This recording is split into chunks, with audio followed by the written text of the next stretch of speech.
আমি মালা এই বাড়িতে ৩ বছর ধরে আছি। গৃহপরিচারিকা হিসেবে কখন যে কাজ করতে করতে তারা আমার পরিবার হয়ে উঠেছে বুঝতেই পারিনি। সেদিন বাড়িতে কেউ ছিল না। আরও ছিল জ্বরে কাঁপতে থাকা অবস্থায় আমি ওর পাশে বসলাম। তারপর ভিজে কপালে রাখলাম। কিন্তু সেবার হাত কখন যেন স্পর্শে বদলে গেল, সেই চোখে ছিল এক অজানা আকর্ষণ। আর আমার ভেতরে জেগে উঠেছিল এক অসমাপ্ত অনুভব, যেখানে সেবার ভেতরে জন্ম নেয় এক নতুন সম্পর্ক, এক গভীর টান যা সমাজের চোখে অচেনা হলেও হৃদয়ের কাছে একেবারে সত্য। বন্ধুরা, আজকে গল্পটা খুবই ইন্টারেস্টিং, তাই আপনাদের কাছে অনুরোধ গল্প শেষ পর্যন্ত দেখুন। তো চল বন্ধুরা, গল্পটি শুরু করি। ভাবিকে ডিপার্চার লাউঞ্জ থেকে বেরিয়ে আসতে দেখলাম, মুখে ক্লান্তির ছাপ, কিন্তু সেই সারা মুখ জোড়া হাসিটা এখনও ঠিক আগের মতোই। আমাকে দেখে যেন হাফ ছেড়ে বাঁচলেন। আমি এগিয়ে গিয়ে বললাম, কেমন আছো ভাবি, ফ্লাইটটা কেমন ছিল? তিনি হাসলেন আর বলো না, পাশে এক লেবার লোক বসেছিল, গায়ে কি গন্ধ! ফ্লাইটটাই একদম বিরক্তিকর হয়ে গেল। আমি হেসে লাগেজটা হাতে নিলাম। আমাদের পুরনো ড্রাইভার গনি ভাই বড় লাগেজ এ ট্রলিটা ঠেলতে লাগলেন। ভাবি অবাক হয়ে বললেন, তোমার তো নেক্সট মেয়েকে আসার কথা ছিল। আমি কাজ ঝাঁকিয়ে হেসে বললাম, আর্লি ফ্লাইট পেয়ে গেলাম তাই চলে এলাম। ঈদ ৩ দিন পরে ভাবি এসেছেন কানাডা থেকে, আর আমি নিউ ইয়র্ক থেকে। ভাইজা আসতে পারছেন না, ছেলেদের স্কুল চলছে। এটা প্রতি ঈদের চেনাচিত্র। ভাবি আগে আমাদের বাসায় এসে এক রাত থাকেন, এরপর বাপের বাড়ি চলে যান। এটা তার নিজের তৈরি করা এক অভ্যাস। সেদিন রাতে আড্ডা জমে ওঠেনি। ভাবি ক্লান্ত ছিলেন। আমি চোখের পাতা নামানোর আগে ঘুমিয়ে পড়লাম। পরদিন ভোর আমার ঘুম ভেঙে গেল। ঘড়ির কাঁটায় তখন মাত্র 4টা। বুঝলাম জেটল্যাগ এখনো যায়নি। চুপি চুপি নিচে নেমে এলাম কিচেন এ। কফি বানাতে দেখি ভাবি আগেই বসে আছেন টেবিলে, এক হাতে কাপে চুমুক দিচ্ছেন, অন্য হাত জানলার বাইরে তাকিয়ে চুপচাপ। আমরা একসাথে হেসে বললাম, জেটল্যাগ। আমি বললাম, ঘুম ভালো হয়নি। তিনি হেসে বললেন, আমারও একদম না, বয়স হচ্ছে বোধহয়। আমি জানলার ধারে এসে দাঁড়ালাম। ভাবিও পাশে এসে দাঁড়ালেন। শীতের হালকা হিমেল বাতাস বাড়ির পুরনো কাঠের দেওয়ালে সকাল পড়ছে, চারদিকে এক নীরব আলো ছড়িয়ে আছে। ভাবি হঠাৎ বললেন, অপু একটা কথা বলি। আমি তাকালাম। বলো ভাবি, তুমি কখনো একবারও কানাডায় আসনি? 15 বছর ভাইয়ের সঙ্গে ঝগড়া করলেও একবার অন্তত কেউ যদি সত্যি পরিবারের মতো কাউকে মিস করে, তাহলে শিখে চুপ করে বসে থাকে। আমি চুপ করে রইলাম। তার কণ্ঠটা নরম, কিন্তু কোথাও যেন জমে থাকা অভিমানে ঢেউ ছিল। আমি হেসে বললাম, এই তো দেখা হয়েছে, তো এখন কথা বলছি, কফি খাচ্ছি। ভাবিও হেসে ফেললেন, সেই পুরনো হাসি যেটা একসময় ইউনিভার্সিটির ছেলেদের হৃদয় কাঁপাতো বলে শুনেছি। কয়েক মুহূর্ত নীরবতা ছিল আমাদের মধ্যে। নিঃশব্দে একটা অনুভব কাজ করছিল। তার শরীর থেকে হালকা পারফিউমের গন্ধ আসছিল। মনে হলো আমি যেন নিজের শ্বাসেও একটু গভীর করে নিচ্ছি। আমি দ্রুত চোখ ফিরিয়ে কফিতে চুমুক দিলাম। ভাবি আমার পাশে এসে দাঁড়ালেন, একটু স্পর্শ করেননি, কিন্তু দুইজনের শরীরের ভাগটুকু যেন একরাশ পুরনো না বলা কথায়। আমি ধীরে ধীরে বললাম, বইয়ে বিয়ে করবে না? ভাবি উনি অবাক হয়ে আমার দিকে তাকালেন।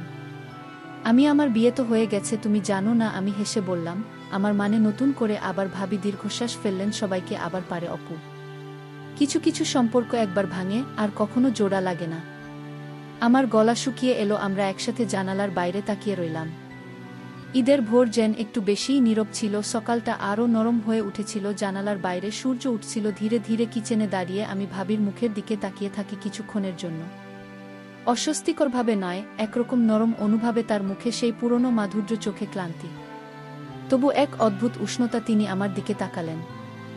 হঠাৎ বললেন, কি রে, কেমন বড় হয়েছিস? আমি হেসে বললাম, আর তুমি আগের মতোই আছো, একটুও বদলায়নি। তিনি হাসলেন, আবার কফিতে চুমুক দিলেন।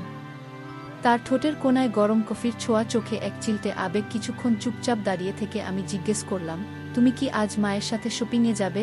তিনি বললেন, না, আজ একটু বিশ্রাম নিতে চাই, কাল যাব। আমি বললাম, তাহলে দুপুরে আমরা বাইরে খেতে চাই না? তোমার পছন্দের পুরনো রেস্টুরেন্ট এখনো আছে। তিনি একটু অবাক হয়ে বললেন, ওই যে বনানী লেকের পাশে যে রেস্টুরেন্টটাতে একবার আমরা গিয়েছিলাম। আমি মাথা নেড়ে বললাম, হ্যাঁ, ওইটাতেই। তুই মনে রেখেছিস? আমি বললাম, তুমিও তো ভুলোনি। এক মুহূর্ত চুপ। তার চোখে আমি কিছু খুঁজে পেলাম, অদ্ভুত কিছু, হয়তো পুরনো দিনের ছায়া, হয়তো নতুন কিছু বলার ইচ্ছা। আমরা একসঙ্গে গাড়ি চেপে রওনা হলাম। গাড়িতে হালকা মিউজিক, জানালার বাইরে ছুটে চলা শহর, আর ভিতরে এক অদ্ভুত নীরবতা। হঠাৎ তিনি বললেন, অপু, কখনো কখনো মনে হয় আমি কাউকে সত্যিই আপনি বলতে পারিনি। আমি বললাম, আমারও এমনই মনে হয়। তোমার তো বিয়ে হয়নি এখনো না? কারণ কেউ যেন এমন ছিল না যার চোখে এই একই নিঃশব্দতা আমি খুঁজে পেতাম। ভাবি এক মুহূর্ত আমার দিকে তাকিয়ে তাকিয়ে থাকলেন। এক হালকা হাসি, আজ অনেক খোলামেলা কথা বলছো। আমি বললাম, তুমি বলো না বলে। আমি থেমেছিলাম। টেবিলে বসে আমরা পুরনো দিনের গল্প বলছিলাম। এক সময় ভাবি হালকা করে আমার হাতে হাত রাখলেন, হেসে বললেন, তুই খুব বদলে গেছিস, অনেক পরিণত হয়েছিস। তার আঙুলের ছোঁয়া খুব হালকা, কিন্তু সেখানে যেন বছর দশেকের শূন্যতা জমেছিল। আমি বললাম, ভাবি, তোমার কাছে আবার ফিরে আসতে পেরে মনে হয় আমি একটা অসমাপ্ত গল্পের পৃষ্ঠা উল্টে আবার নতুন করে শুরু করছি। তিনি চুপ করে গেলেন। হঠাৎ জানালার পাশে সূর্যের আলো তার গালে পড়ল। যেন এক ফ্রেম ক্যামেরা ধরা মুহূর্ত, একজন নারী একাকিত্বে মোড়ানো কিন্তু শক্ত। আমি বললাম, ভাবি, যদি সময় একটুও থেমে যেত। তিনি হাত একটু শক্ত করে চেপে ধরলেন। কোনো কথার প্রয়োজন হয়নি। সন্ধ্যায় বাসায় ফেরার পর আমি বারান্দায় দাঁড়িয়েছিলাম। ভাবি এসে পাশে দাঁড়ালেন। একটু নীরবতার পর হঠাৎ তার কণ্ঠে প্রশান্ত এক সুর, তুই যদি এখন বলিস কিছু একটা শুরু হোক। আমি না বলতে পারবো না। আমি চমকে তাকালাম তার দিকে। কিন্তু যদি পরে কষ্ট পাও? তিনি বললেন, সেই কষ্ট আমি অনেক আগেই পেয়েছি। এবার যদি ভালোবাসা পাই তাহলে কেন না? আমি ধীরে ধীরে তার হাত ধরলাম। এক মুহূর্তের নীরবতা ছিল। তারপর ধীরে ধীরে সে আমার কাঁধে মাথা রাখলেন। নিশুতি সন্ধ্যায় সেই মুহূর্তে আমাদের মধ্যে কিছু গড়ে উঠছিল না। সেটা শরীরের ভাষায় নয়, বরং অভিমানের একাকিত্বের চুপি চুপি গড়ে ওঠা ভালোবাসার সন্ধ্যা গড়িয়ে রাত নামছিল ধীরে ধীরে।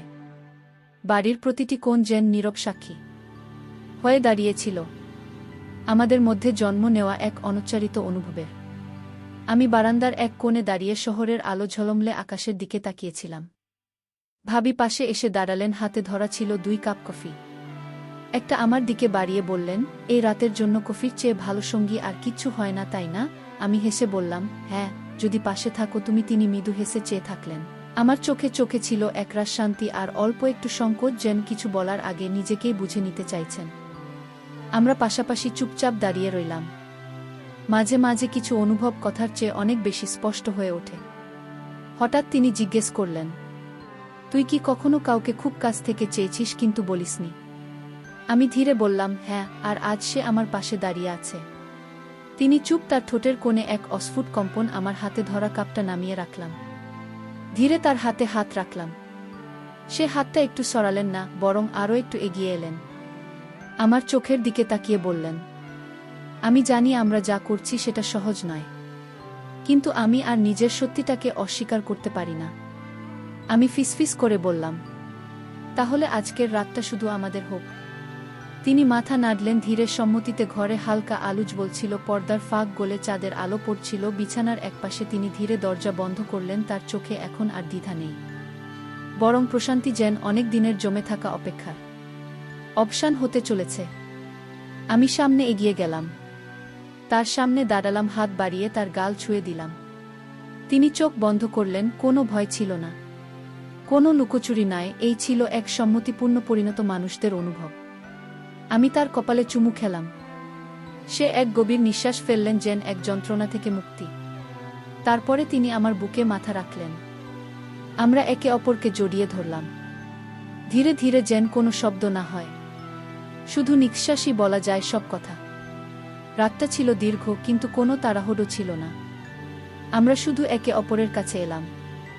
শরীরের গন্ধে, হৃদয়ের ভাষায় চুমু, স্পর্শ, আলিঙ্গন, সব ছিল সম্মতের, আবেগের আর গভীর উপলব্ধের মধ্যে দিয়ে। ভোরবেলা আমি বিছানায় উঠে দেখি ভাবি জানালার পাশে দাঁড়িয়ে আছেন। তার শরীরে আমার দেওয়া চাদর, চোখে ভোরের আলো, উজ্জ্বল শান্তি। আমি গিয়ে তার পাশে দাঁড়ালাম। তিনি আমার দিকে তাকিয়ে মৃদু হাসল। তুই তো আমার অতীত না, তুই আমার অসমাপ্ত ভবিষ্যৎ। আমি বললাম, তুমি চাইলে আমরা দুজন মিলে সেটাকে পূর্ণ করে তুলতে পারি। তিনি মাথা নিচু করে বললেন, তবুও সমাজ আছে, পরিবার আছে, কত কিছু। আমি ধীরে তার কাঁধে হাত রাখলাম। তুমি চাইলে আমি তোমার পাশে থাকব, কিন্তু তোমার স্বাধীনতাকেও শ্রদ্ধা করব। তিনি হালকা মাথা নাড়লেন। তুই খুব বদলে গেছিস অপু, শুধু একজন পুরুষ না, তুই একজন সত্যিকারের সঙ্গী। ভোরের আলো জানলার পর্দা ছুলে ধীরে ধীরে ঘরে প্রবেশ করছিল। ভাবি তখনও জানলার সামনে দাঁড়িয়ে, চোখে ছিল কিছু না বলা প্রশ্ন, কিন্তু ঠোঁটে সেই চিরচেনা শান্তি। আমি ধীরে তার পাশে দাঁড়ালাম। ভাবি, তিনি মুখ ফেরালেন না, শুধু বললেন, কাল রাতে যা হলো তা শুধু মুহূর্তের দুর্বলতা ছিল না। তাই না অপু, আমি বললাম না, ওটা ভালোবাসার একটা চুপচাপ স্বীকারোক্তি। তিনি মুখ ফিরিয়ে আমার চোখে চাইলেন। তুই জানিস এই সম্পর্ক শুধু আমাদের মধ্যে সীমাবদ্ধ নয়, এর ছায়া পড়বে পরিবারের উপর, সমাজের উপর। আমি চাই না তোর জীবনের শুরুটা হোক ভুল বোঝাবুঝি দিয়ে। আমি নীরব থাকলাম কিছুক্ষণ, তারপর বললাম, তুমি কি চাও আমি দূরে সরে যাই? তিনি মাথা নাড়লেন। না অপু, আমি চাই তুই নিজের ভবিষ্যৎ গড়ে তুলিস মাথা উঁচু করে, আর আমি আমার দায়িত্ব পালন করি সম্মানের সঙ্গে। ভালোবাসা মানে তো সবসময় পাশে থাকা নয়, প্রয়োজনই সরে যাওয়া। আমার চোখ ভিজে গেল। এই নারী যে আমার চোখে শুধু ভাবি নয়, তিনি এক সম্পূর্ণ মানুষ, প্রতিটি সম্পর্কের প্রতি দায়িত্ববান, আত্মসম্মানে দৃঢ়। তিনি ধীরে এগিয়ে এসে আমার কপালে চুমু দিলেন, বললেন, আমরা দুজনই জানি কি অনুভব ছিল আমাদের মধ্যে। এটা কোনো লজ্জা নয়, কোনো পাপ নয়, কিন্তু সময় এসেছে এটা স্মৃতিতে রেখে সামনে এগিয়ে যাওয়ার। কিছুদিন পর আমি এখন নতুন শহরে নতুন চাকরি শুরু করেছি। ভাবির সঙ্গে যোগাযোগ কমিয়ে এসেছে, কিন্তু মাঝে মাঝে উৎসব পার্বণে খোঁজ নেওয়ার মতো সম্পর্ক রয়ে গেছে। মাঝে মাঝে পুরনো দিনের কথা মনে পড়ে। ভালোবাসা মানে যে সবসময় প্রাপ্তি নয়, তা আমি ভাবির কাছ থেকে শিখেছি। এই গল্পটি কেবল অপু ও ভাবি সম্পর্কের এক অভিজ্ঞতা নয়, এটি হাজারো মানুষের জীবনে ঘটে যাওয়া সেই অপ্রকাশ্য অনুভবের কথা, যা কখনো ভাষা পায় না, আবার কখনো সমাজের চোখে ভুল হয়ে যায়। যদিও সে ছিল পরিণত, সম্মত ও মানবিক। সম্পর্ক তখনই সুন্দর যখন তার মধ্যে থাকে সম্মান, দায়িত্ববোধ ও সময় মতো সরে দাঁড়াবার সাহস। সমাজ আমাদের চলার পথ নির্ধারণ করে না। আমরা যদি সম্মান, ভালোবাসা ও নৈতিকতা নিয়ে বাঁচি, তাহলেই সব সম্পর্ক হয়ে ওঠে অর্থবহ। বন্ধুরা, এই ছিল আজকের গল্পটি ভালো লাগলে একটি লাইক ও চ্যানেলটি সাবস্ক্রাইব করে দেবেন। ভালো থাকবেন সবাই, দেখা হচ্ছে পরের ভিডিও।